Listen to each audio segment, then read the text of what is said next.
The State of Rural Canada is a report published every 2 years by the Canadian Rural Revitalization Foundation.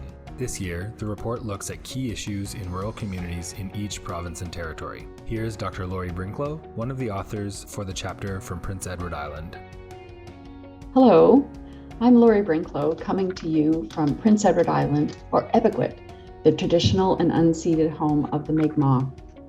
One of the things we joke about in Prince Edward Island is that all of PEI could be considered rural, as our population at just over 160,000 is smaller than some neighborhoods in Canada's biggest cities.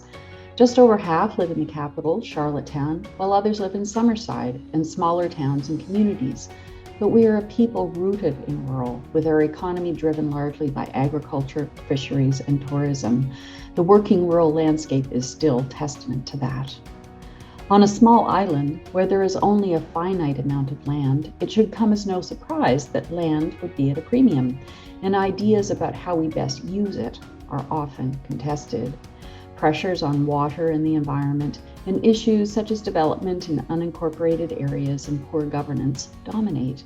And of course, being surrounded by water, we are even more affected by climate change than most places in Canada, with sea level rise, erosion, and severe weather events.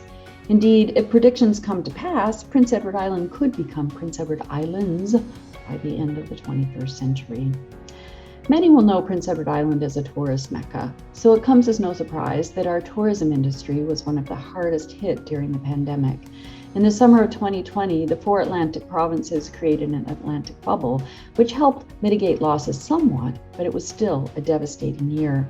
Stakeholders pivoted to staycations and buy local initiatives, which continued through 2021 when the island slowly reopened.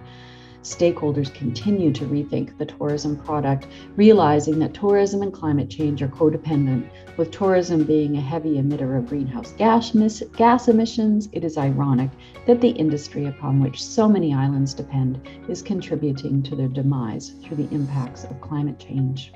For all the issues facing the island, such as the climate emergency, industry and biodiversity stresses, and Mi'kmaq right-based initiatives, the future of rural on Epekwitk holds promise as long as we can restructure our culture and governance to bring these conversations together and work for the betterment of us all.